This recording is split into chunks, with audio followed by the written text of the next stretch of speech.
une très belle histoire. Moi, je pense qu'on doit supprimer le thème, parce que c'est des belles histoires. Ce qui peut me marquer le plus, c'est de savoir une des interprétations de chansons de Kofi.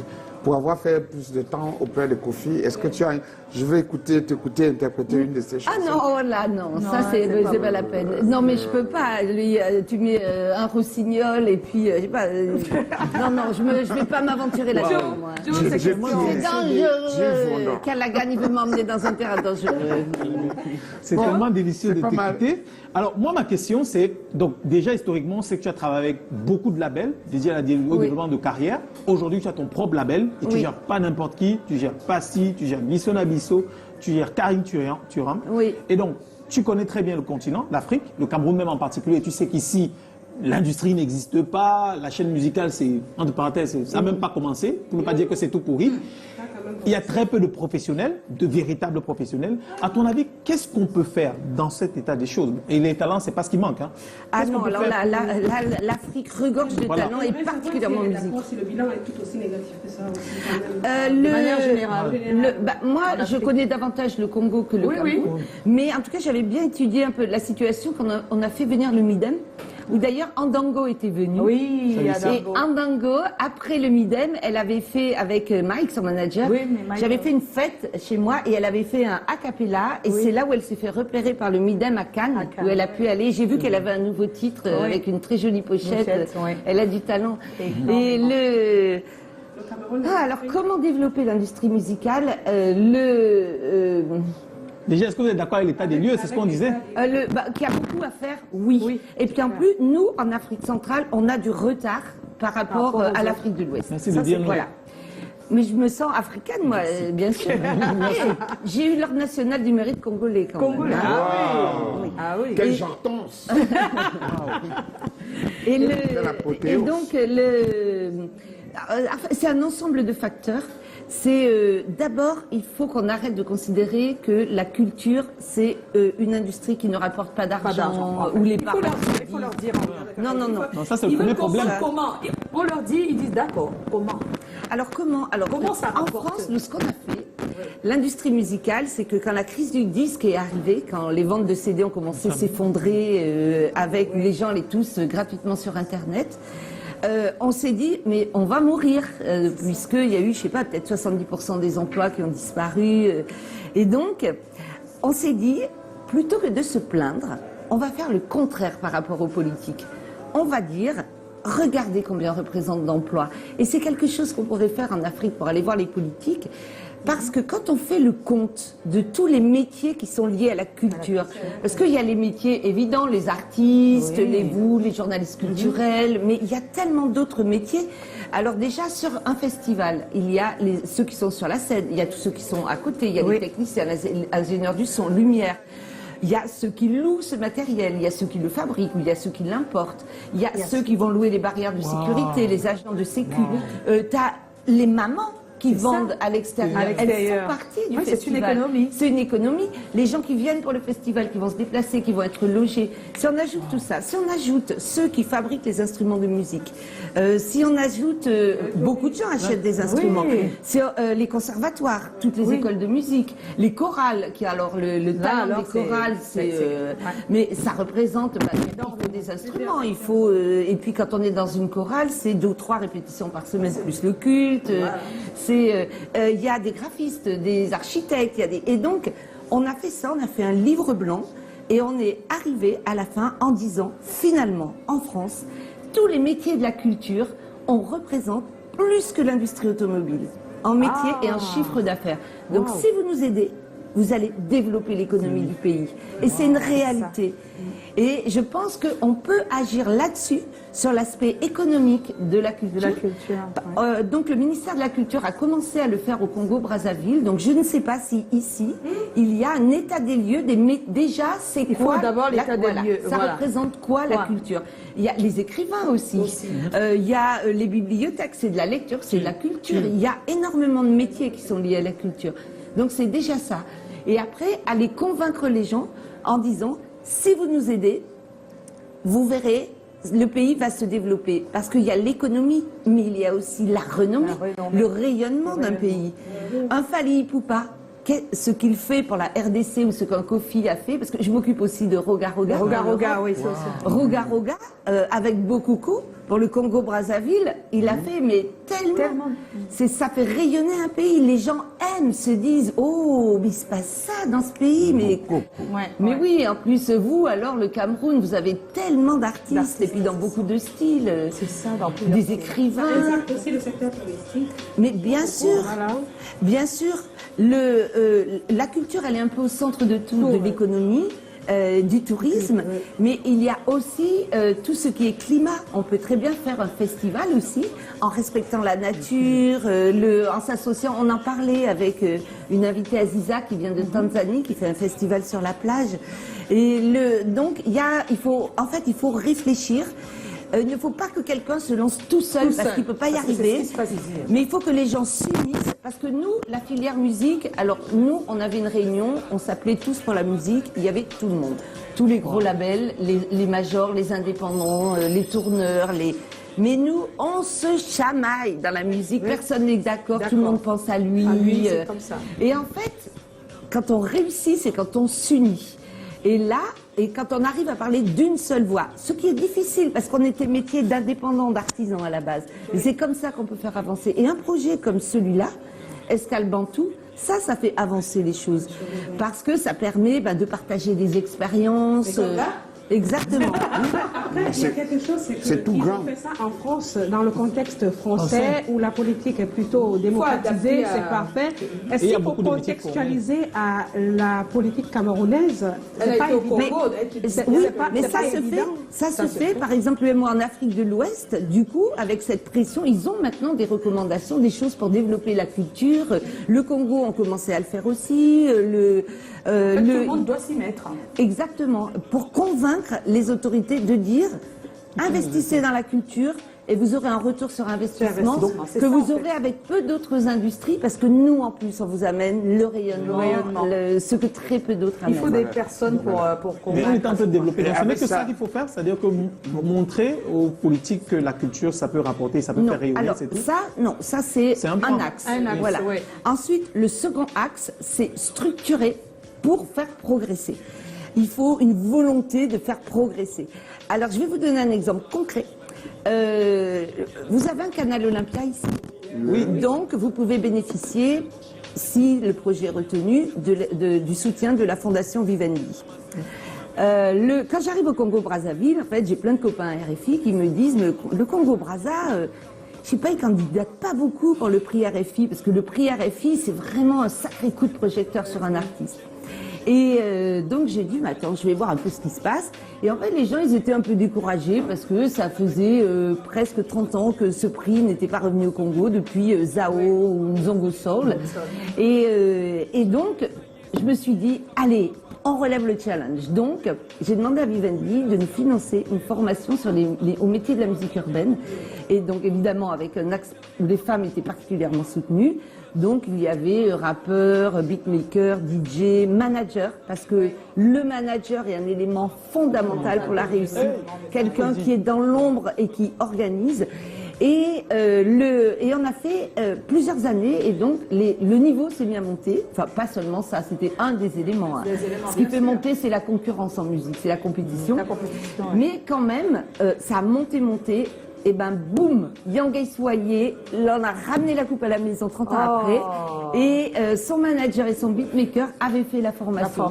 Donc il y a aussi ça, c'est les formations, c'est extrêmement important. Là, je viens d'une formation qui était très liée, c'était art et développement par l'université de Clermont-Ferrand, où il y a, je ne sais pas si vous connaissez l'école Le Cergy, qui fait partie du CNRS. C'est une école sur l'économie, où beaucoup de ministres africains du budget de l'économie ont fait cette école. Et donc, maintenant, ils réfléchissent aussi, ils voient le potentiel de la culture, donc ils viennent vers la culture. Parce qu'on a oublié les arts plastiques aussi. Des œuvres qui peuvent se vendre des fortunes. On représente beaucoup d'argent. Et donc, il y avait 20 personnes qui avaient été sélectionnées pour cette formation. Sur les 20, 8 Béninois. J'ai dit, mais pourquoi? Est-ce que leur projet était meilleur? Et donc, les sélectionneurs, oui, ils étaient meilleurs. Et il y avait des représentants de, je ne sais pas si vous connaissez Africalia ou Africalia, oui. Voilà, Africalia. De salon. Oui, et puis un autre organisme qui donne des subventions et qui disait, mais il y a beaucoup de, quand il y a des appels à projets, parfois on a 50% de bons projets béninois. Wow. Pourquoi? Parce que pendant des années, les Béninois ont reçu une formation. Parce qu'une formation ponctuelle, c'est bien, mais si c'est une formation sur plus, comment présenter son projet, comment développer juste pour un artiste, comment faire un dossier de presse, mais c'est la même chose pour un acteur culturel. Comment il va présenter son projet pour le rendre attractif? Mais ces formations se sont terminées au Bénin. Donc, maintenant, c'est une nouvelle génération qui devra prendre la relève.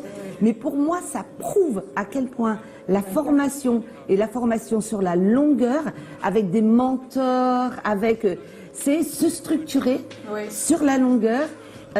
Alors après, ça c'est un autre point, la structuration. Et puis après, d'un point de vue de ce que moi je connais, le développement d'artistes, c'est comment faire pour qu'un artiste explose à l'international, puisse s'exporter. Donc là, moi déjà, en tant que manager, si on vient me voir pour un bon artiste, je ne suis pas du tout intéressée. Un très bon, je commence à tendre l'oreille. S'il est très très bon, là je me dis, c'est possible. Comment vous savez qu'ils sont très très bons? Je me fie à moi. C'est mon boulot. C'est son boulot, c'est son ressenti. C'est dénicher le talent, voilà. Et après, c'est plus une question de flair. Oui, d'oreille, c'est ça. Mais après, attends, on peut se tromper. Hein. Mais bon, plusieurs fois, Acha, par exemple, du Nigeria, j'ai entendu signer un couplet et un refrain. Et je lui ai dit, toi, ça va marcher. Et après, en fait, on a en gros deux choix. On a, ou bien, on devient un artiste formaté pour passer à la radio. Donc, mais en France, c'est compliqué.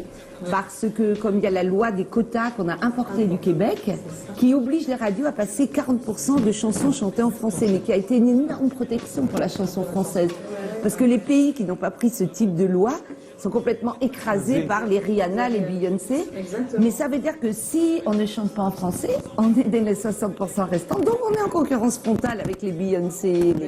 Donc voilà, où on est formaté et on passe à la radio pour toucher un grand public, ou on développe un univers beaucoup plus personnel, original, où ça peut mettre plus de temps, mais c'est un autre public qui peut peut-être assurer une carrière plus longue. Après, il n'y a jamais une carrière qui ressemble à l'autre.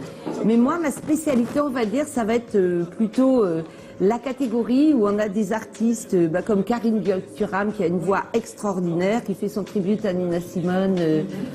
Voilà, en gros, ce que je pourrais dire. Pour le développement. Ce n'est pas facile, hein?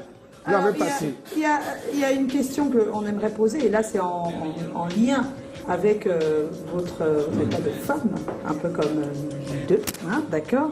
Alors, est-ce qu'être femme a été un frein? Vous savez qu'il y a quelqu'un sous la table? Oui, on sait. D'accord. Ils sont pas censés savoir. Ah bon, d'accord. Est-ce qu'être femme... Est-ce qu'être femme c'est comment Alors, est-ce qu'être femme a été un frein à votre évolution dans ces métiers du show et du buzz? Ou du moins, avez-vous vécu une injustice du fait de votre genre? Est-ce que ça vous est arrivé? Là, je ne vois pas. Non. Peut-être. Mais est-ce que vous en avez entendu parler? Est-ce qu'il y a des personnes qui vous ont dit des femmes qui se sont plaintes? Oui, dans le milieu. Hein. C'est-à-dire qu'on a bien un petit problème, puisqu'il n'y a que 30% de femmes dans l'industrie musicale. Donc il y a bien quelque chose qui se passe quelque part. Dans les directions même dans les pays les plus développés, hein, on préfère le dire. Oui. Parce qu'on pense que dans les pays développés, le problème est réglé. Pas non. du tout. Après, moi, ce qui m'intrigue, c'est la capacité à s'imposer quand on est femme. Parce que quand même, diriger des hommes, ça demande beaucoup de poigne. Donc, est-ce que ça vous arrive des noms? Beaucoup plus de noms que de oui parce que vous êtes femme. Quand on est une femme, l'homme va peut-être essayer d'impressionner tout de suite en se disant cette créature faible, je vais arriver comme ça. Et puis, Mais bon, s'il voit que ça ne marche pas, que même non, qu'il va falloir négocier et puis qu'on trouve un accord. Un bon accord, c'est celui qui va aux deux parties. Voilà. J'ai une question qui me taraude l'esprit depuis. Je me suis posé la question, avec tout votre parcours, être toujours en train de partir entre deux avions, monter, descendre, est-ce que vous avez eu une vie de famille quand même? Alors voilà. Messieurs, les enfants. Ouais. Il en parle parce qu'on parle de l'état de femme. C'est une très bonne question, parce que moi, je n'ai pas d'enfant, parce que si j'avais eu un enfant, je ne pouvais pas avoir la carrière que j'avais. Comment est-ce que je peux être en studio jusqu'à minuit, travailler le dimanche mais heureusement, j'ai la chance d'avoir une grande famille avec des neveux et nièces. Oui. Donc j'ai vraiment une famille. Mais c'est une vraie difficulté pour les femmes de s'occuper des enfants, de s'occuper de la maison et d'avoir des voilà. Mais ça, c'est dans la musique, mais dans tous les, je pense journaliste, c'est la même chose. Tous les métiers de passion, en fait, on est tout le temps sur le pont. Mais c'est vrai que manager particulièrement, parce que l'artiste, il y a toujours quelque chose qui ne va pas, et ça va être le dimanche, évidemment, quand on est en famille, en train de manger. Mariage. Normalement, il aurait fallu un monsieur comme moi, un auteur-compositeur. Un bébé, c'est bien. Donc, non, mais elle a donné son avis. Moi, je suis plus sur l'aspect, hormis la vie familiale, il y a la vie maritale. Alors, mais ça, j'ai eu des... Oui, mais j'ai pas eu d'enfant, voilà. Voilà. Alors, Callaghan, la question... J'ai une question qui est aussi simple ici.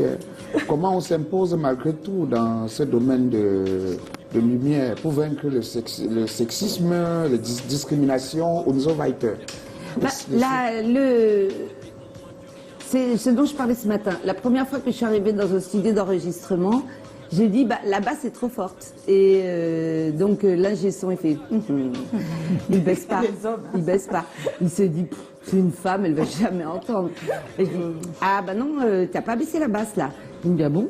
Et donc, il baisse la basse. Et je dis, oui, là, c'est mieux. Et donc, il faut se faire respecter par ses compétences. Voilà, c'est tout. C'est comme ça qu'on s'impose, en tant que femme, dans le milieu et même ailleurs. Et après, une fois qu'on est connu, parce que comme c'est un petit milieu, la musique, en fait, on est précédé par sa réputation. La réputation, c'est très important dans nos métiers.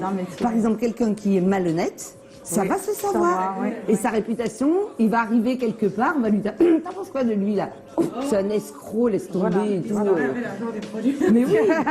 Donc il faut faire très attention à ce qu'on fait, parce que les gens n'oublient pas. Eh oui. Estelle Bantou, avec ce salon dont le thème traite des inégalités hommes-femmes dans l'industrie musicale, touche du doigt un problème qui empêche l'évolution de plusieurs femmes dans le secteur.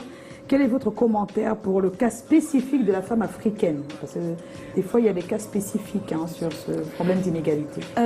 Oui, c'est spécifique. Moi, mes sœurs congolaises, je me disais, ce n'est pas juste. C'est parce qu'on n'est pas né dans le même pays que elles se font parler comme ça. Et moi, parce que j'ai la peau blanche, on me parle autrement. Ce n'est pas juste. C'est pas juste. Et je trouve que l'accès est encore plus difficile. Enfin, attention, chez nous, en France, on est bien loin d'être parfait. Oui, bien sûr. Mais il y a tellement d'efforts, il y a une telle pression qui est faite sur le genre, sur faire avancer, que les gens font un petit peu attention. Dans les maisons de disques, par exemple, nous, on a 2 personnes qui avaient vraiment des problèmes de harcèlement, qui se sont fait exfiltrer. Là, il y a eu un gros mouvement MeToo dans la musique. Donc, ça a vraiment secoué les cocotiers. Et ça a fait changer les choses? Oui, enfin, un peu.